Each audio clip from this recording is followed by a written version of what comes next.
Welcome to Chat Sports Browns Report, everyone. The news in Cleveland never stops, and I'm your host, Joey O'Donoghue. It's official. The Browns have selected Joe Flacco as their first-week starter.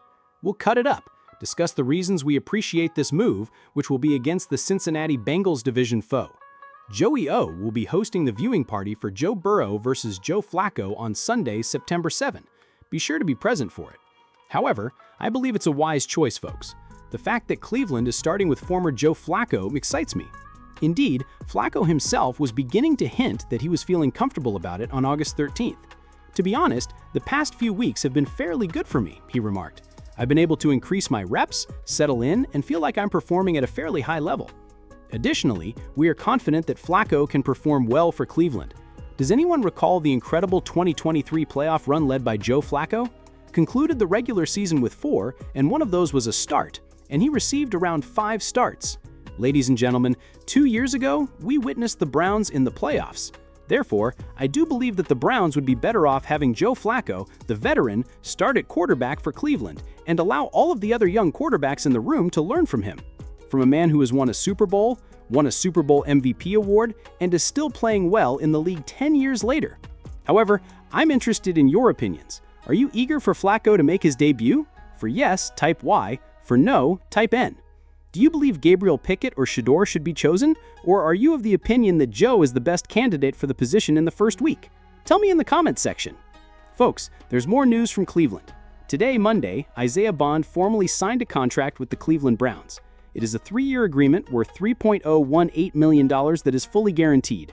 An excellent deal for a player that was probably going to be selected in the 3rd round, if not higher. They went late in the 2nd, even in a few of the mock drafts. The Cleveland Browns get good value for their money. But before we dive into the Bond news, we just wanted to let you know that the Browns report as you covered. We will create fast reaction videos in response to breaking news. Everything you need to know will be covered in detail. So that we can continue doing this throughout the season, please feel free to subscribe. We are very nearly at 50,000 subscribers. When we hit the channel, it will be electrifying. Only 255 miles distant. Therefore, kindly click the subscribe button now. Then we will discuss the specifics of Isaiah Bond. So this is what took place. These are the details of the case because the signature is contentious. In fact, on April 10, Bond handed himself in for the sexual assault warrant. Later, he filed a federal case against his accuser, alleging that Bond had been the target of coercion and false accusations. A grand jury has now essentially dropped all charges and has no constructive Bond case. Cleveland was waiting for something to happen too. Observe how this case would develop. In a statement, Andrew Berry added that we have spent a significant portion of the past 4 months fully understanding Isaiah's legal status and a significant portion of the past calendar year getting to know him as a player and professional. Regarding the legal aspect, we have conducted a thorough investigation that has involved, among other things, speaking with representatives of both parties and obtaining the findings of a polygraph test that was conducted independently. These and other touchpoints provided us with the information we needed to reach this conclusion. Isaiah is committed to growing from this experience and advancing in his life and career now that a grand jury has decided not to charge him. You can also support the Browns Report by liking, sharing, and subscribing to our channel. That would be absolutely incredible. Thank you so much for your humble support. We genuinely enjoy producing Browns Report. Don't forget to subscribe. We will see you incredibly soon. Additionally, it's exciting for Cleveland in terms of football. Due to these legal issues, the child, who was a top draft prospect, was not selected. Reached the combine with a 4.39 40. We are aware of his speed. He was able to play wide. He was able to play in the slot. He is adaptable. Additionally, he accelerates extremely quickly when changing directions. DB is attempting to protect him 2 steps at a time. Boom, he is heading to the races. Additionally, before the incident, he was most likely expected to be selected in the 1st, 2nd, or 3rd rounds. However, as you can see from Andrew Berry's comments, Cleveland went and conducted its due diligence before entering into any agreements with Bond. They therefore strongly loved him before the draft, but they were unable to proceed at all because of the worries. That statement might conceal information such as the fact that they were given the results of a polygraph test, as you observed. The Browns appear to have done their homework and waited before signing. And while I am aware that it is debatable, it is due to his lightning-fast speed, football prowess, and the fact that he was essentially acquitted. I think having Bond in Cleveland is exciting. And when you consider all of the youngsters Cleveland has assembled thus far, Browns supporters have reason to be excited. Mason Graham was selected 5th overall. Additionally, the Browns signed UCLA standout linebacker Carson Sweezinger and Shedeur Sanders. He is all over the field. Additionally, the Browns will require J.K. in his absence. Given that his charges have been dropped, Quinshon Judkins is probably going to sign an official contract with the Browns as well. Then came Harold Fannin Jr., a tight end who was a dominant force in the MAC. Both Dylan Gabriel and another rookie quarterback. Browns is genuinely looking for the man of the future. Isaiah Bond is now included in that mix, and Dylan Sampson, a Tennessee-born explosive and fast running back. What a class of novices. Well done, Andrew Berry. Amazing. How many first-round picks do they have, is what I would ask if you told me that would be the Browns' rookies. Wonderful. Tell me in the comments, please. Are you all thrilled about the Bond agreement? For yes, type Y. For no, type N. With all of their bright prospects and rookies, I believe Cleveland is in a wonderful moment right now. I think it's promising to add Bond to the list. Tell me what you think, though. Cleveland has more news. Yeah, I think we'll let it play out as we get closer to the cutdown, Kevin Stefanski stated about having 4 quarterbacks on the roster. We always have those discussions, but they are difficult decisions. I wish I could keep everyone, but that's not realistic. According to Stefanski, there is a possibility that they will start to cut one of the 4 quarterbacks. Pickett, Gabriel, Flacco, and Shedeur. There isn't that sequence right now, but I think it ought to be. I think Flacco and Shedeur have to be on the roster. Flacco's decision to stay looks but clear. He starts the first week. We have the breaking news for you at the top of the show. Shedeur is a guy you can't let walk, in my opinion. In addition to providing your tab with eyeballs and sales, I genuinely believe he has more talent than any other quarterback in the room at the moment. He was expected to be selected highly in the draft. In Colorado, he had the highest completion percentage in the FBS without an offensive line or a running game.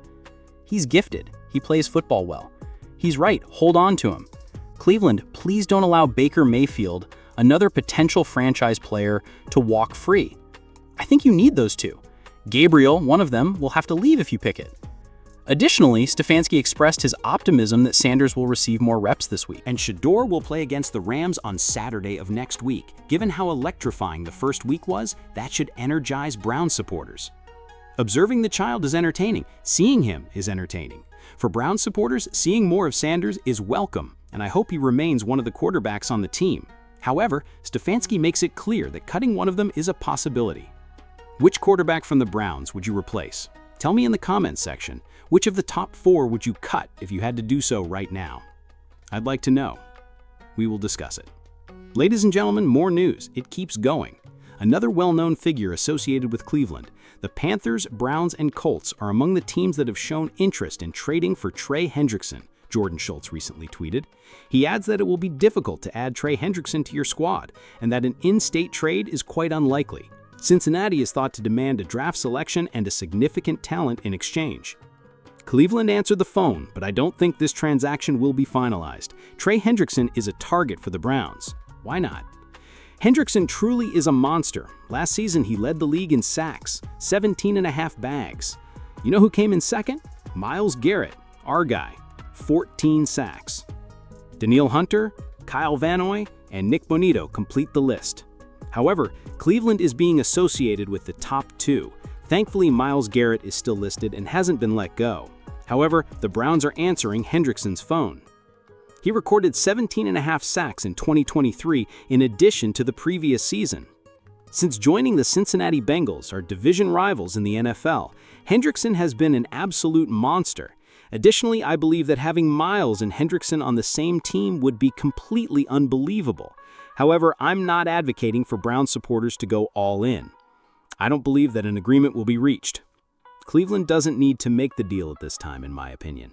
Hendrickson is 30 years old, and Mason Graham, whom you selected, is going to be a stud. Perhaps I would advise you to go all out and try your hardest, if the Browns are in win-now mode. Cleveland, however, is essentially rebuilding. Right now, there are many things to sort out. Who is the quarterback? I showed you the incredible rookie class. Let's build around them. If Cleveland had advanced to the playoffs the previous season and was in the running, I would advise them to go acquire Hendrickson. With Myles and Trey, it would be impossible to stop. But I don't think the Browns should take that action. And additionally, Hendrickson will need to receive a sizable salary from his new team. They will need to provide him a deal that he is satisfied with, which the Bengals, for some reason, are unable to comply with. The Browns have always been interested in adding more defensive ends to the defensive line. so I don't think it's something that Cleveland needs to do. They always like to draft them after all. As you may recall, Cleveland introduced Olivia Vernon. Javanian Clowney was brought in by them. Despite having the league's best defensive player, Cleveland continuously attacks the defensive line for some reason. That's because Myles Garrett now sees double teams in almost every game.